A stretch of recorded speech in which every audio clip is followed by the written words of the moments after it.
เฮ้ยเป็นยังไอ้ย่าเป็นยัง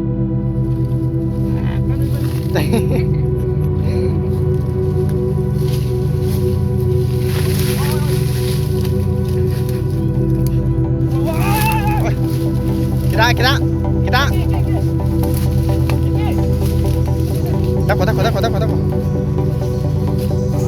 กินเพิ่นนึงอันนี้เป็นครั้งแรกในปีนี้เนาะที่เขาได้กินพันธุ์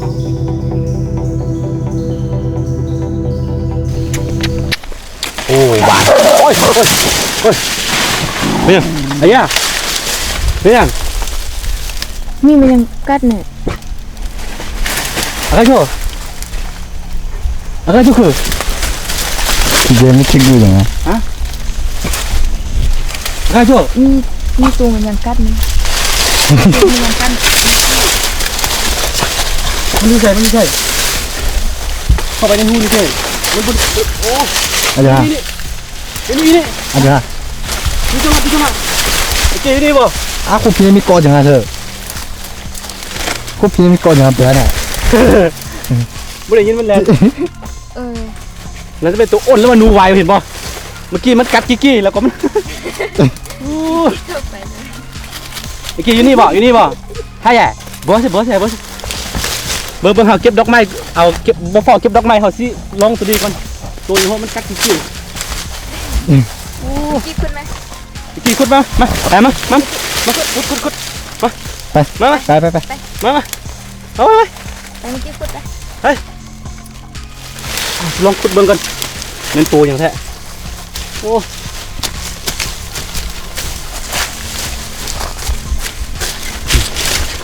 ลองขุดเบิ่งมันกัดกี้เนาะ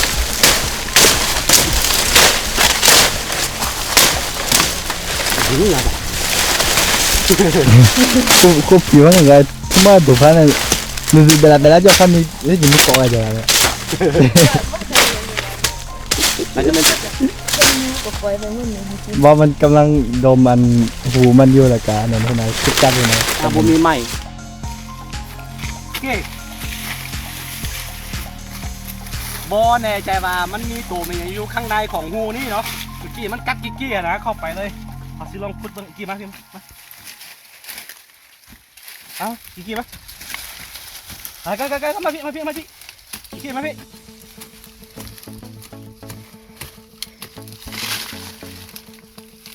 ว่าเป็นงูบ่จักสองหูกี้มาพี่ กิน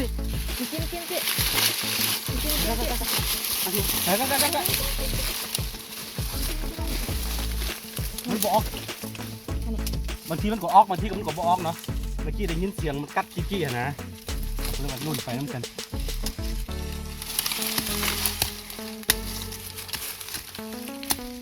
ไอ้กี้มาพี่มาลองดุมดูพี่มาพี่มาลองดุมใส่ดูลองมาอยู่อ่ะพี่ลองเมียลองบ่ได้กัดเอง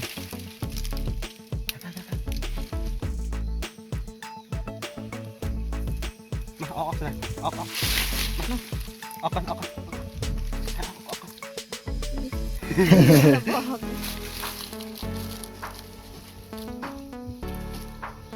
บางทีก็เป็นงูก็จักเด้อพี่น้องเด้อ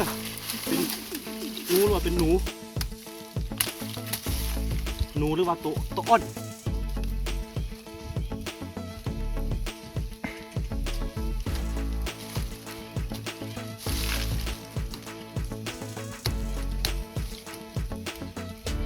กี้หายไปแล้วใช่ไหม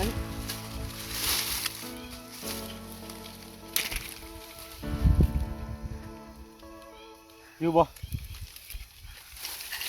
คือตัวนี้ฮะให้กี้ดมเบิ้ง Cuma. เห็นแล้ว Tua lain aja ada.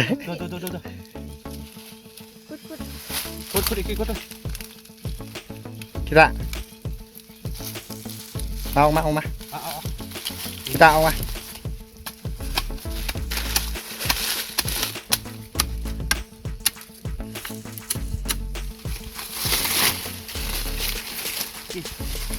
มัน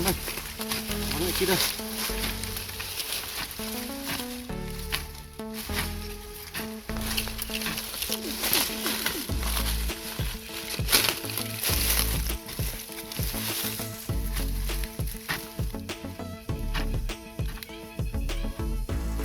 เอามีที่บอก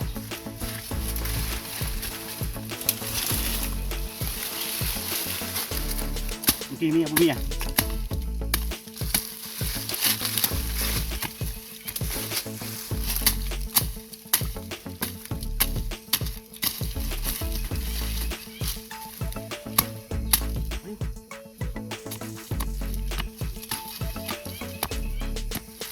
โอ้ฮอนพี่น้องเลยฮอนเขาอยากหัวมันเป็นโตไหมเนี่ยโอเคโอเคมา ไปไปดูมือ มาใช่ไหม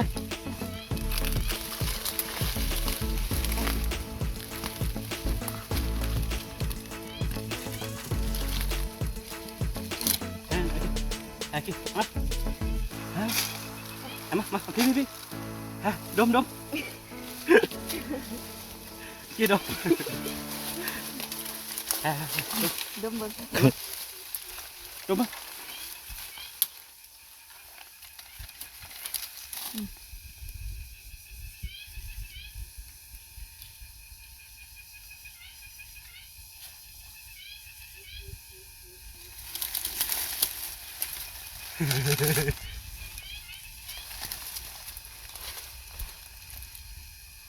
ดมเนี่ย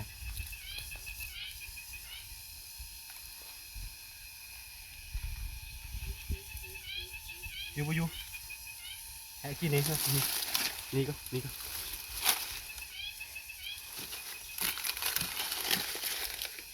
มันโตเนี้ย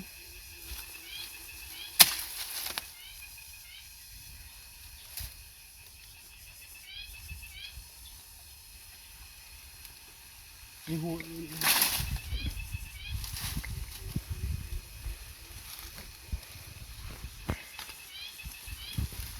มันโตยังมากินเอามากินนะตัวอย่างแท้ตัวอย่างแท้ มันขึ้นแล้วมันขึ้นแล้ว เฮ็ดได้ คุดพี่ คุดคุดไปเลยคุดไป คุดได้กี่คุดไปโอ้เฮ็ดกี่เฮ็ดโอเคคุดโอ้ยคุด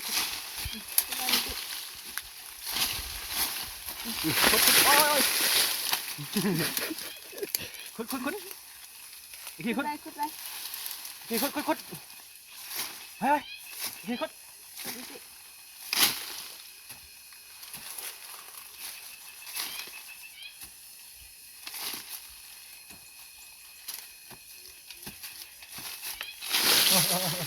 เห็นละโอเคเฮ็ด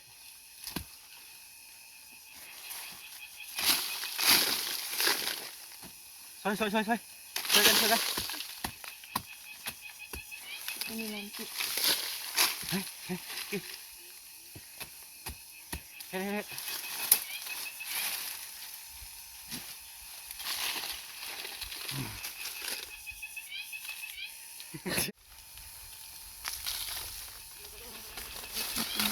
บ่ถ้าจับบ่ แดง นี่แม่กี่เจะได้จะไปก่อเดี๋ยว เ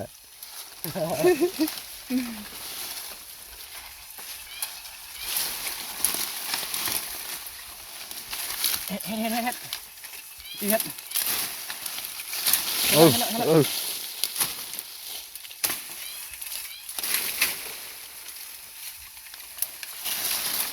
ช่วยกัน ช่วยกันเฮ็ดอีกเฮ็ด เป็นเจอจะได้แปะเจอได้จริงๆครับเฮ็ดพูดดีสนอว่าเฮ็ดตั้งแต่มันพอเลยเด้ ขุด คุณเมื่อกี้ เอาเคี้ยอ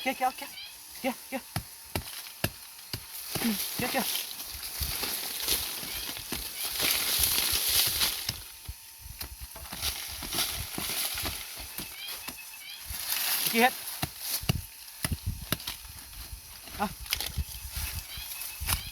มาออกก่อนอีกออกก่อน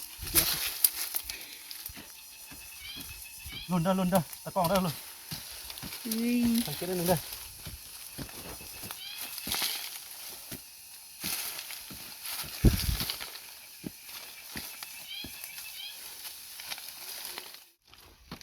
โอเคมา ไปเมื่อกี้ขุดไป โอเคโอเค เมื่อกี้ขุดละ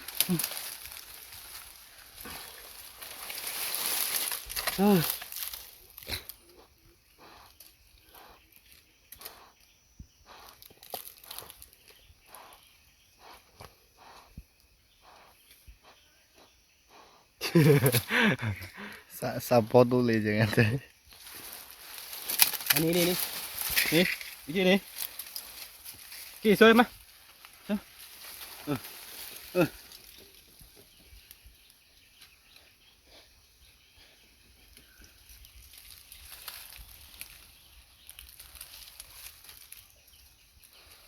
มากินนี่ก็มานี่ไอ้ช่วยอีกทีนี้นี่ เมื่อกี้เอามาก่อนเมื่อกี้ Kita, jangan kita.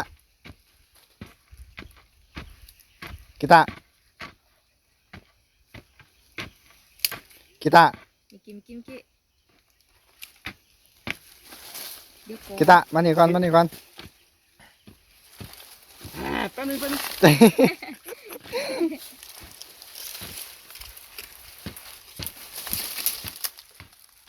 Satu dopeng aja jangan jaya. ลงมา ไปเลย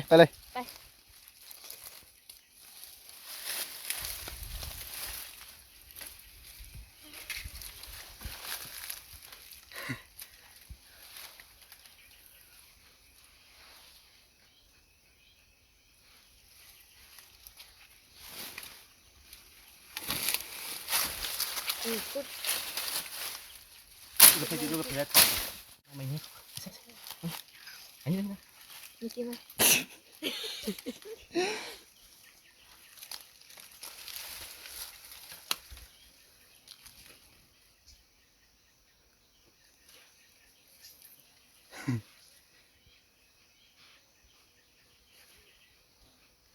มาออกก่อนนะไอ้กิมออกก่อนนี่ ดีก่อนเมื่อกี้ Jangan kita.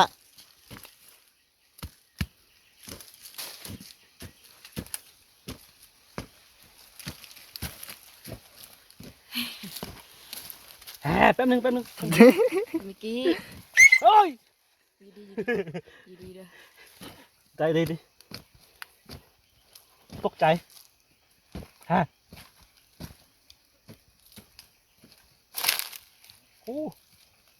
คุณใหญ่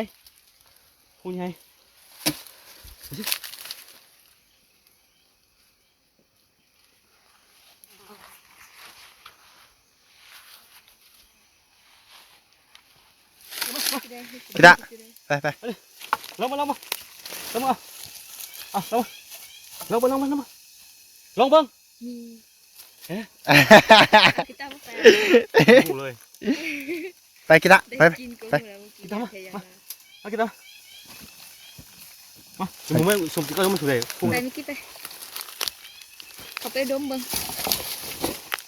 ฮะลงมา ดมเบิ้ง ตัวนี้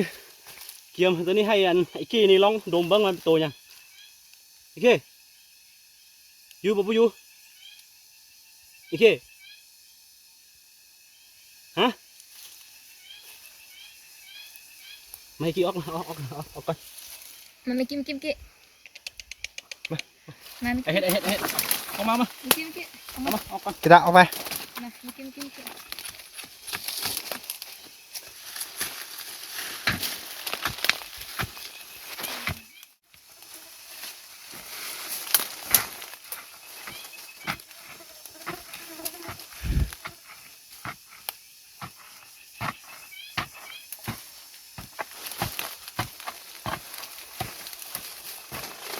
โอ้งู อาจจะลองอ่ะ โอ้ไอ้กี้งูโอ้ไอ้กี้งูฮะเฮ้ยเก็บผ้าเราไปเก็บผ้าเลย อาจจะลองอ่ะ ไม่ยังบูโอ้ งู เห็นป่ะ นี่ลายตัวเลยนะ เดี๋ยว ตัวเดียว เดี๋ยวงูยังวะเอาไม่ไฟซ้ายเนาะ ไม่ไปใส่โอ้ มืดปดบ่เห็น ดำ งูเห็นป่ะเนี่ยเห็นเงาได้นึง งูพี่น้องงูไอ้กี้ไหมเห็นแล้วไหมไอ้กี้งูน่าจะเป็นงูสิงหรือว่างูอันนั้นเห็นป่ะไอ้กี้กัดไอ้กี้เฮ็ดน่าจะเป็นงูสิง เมื่อกี้กัด งูสิงสาวจักไอ้กี้อย่าเดี๋ยวมันกัดไอ้กี้เฮ้ยไอ้กี้ไอ้ฟันงูพี่น้องโอ้ เห็นแล้ววันนี้เห็นแล้ว งูสิงสาวงูสิงสาวโอ้ตัวใหญ่ นี่ไอ้กี้นี่ กีตาร์ เมื่อกี้ออกไปเมื่อกี้ กีตาร์ ไอ้กี้ เมื่อกี้ออกไป งูสิงสาวพี่น้องโอ้มันดุได้ตัวนี้นะแต่ว่ามันบ่มีพิษดอกพิษมันอ่อน กีตาร์ยาเด้อกีตาร์ กีตาร์ออกกี้ เมื่อกี้ออกไป โอ้สมพอแล้วเฮ็ดได้คำโอ้ยหัวว้าย กีตาร์กีตาร์ ตักขอ ไป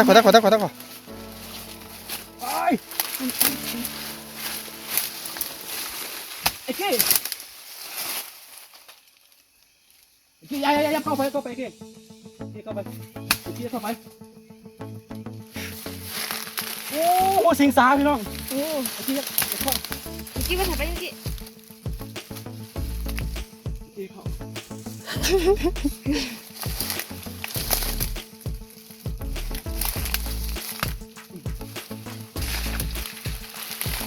เอาอันนี้ไอ้ทีไอ้กี้เอาจับเลย จัดการเลย งูสิงสาพี่น้องโอ้ อุ้ยยัน โอ้งูสิงสา ตัวใหญ่ โอ้ อาคาตัวยังไง ใช่ป่ะยังไงงูสิงพี่น้องงูสิงสาเห็นบ้างไหม โอ้เปียวว่ะมึงเอา โอเค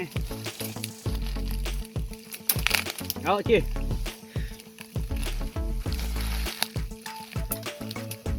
โอ้ในที่สุดอันนี้คือของขวัญของไอ้กี้เด้อไอ้กี้ได้เนาะ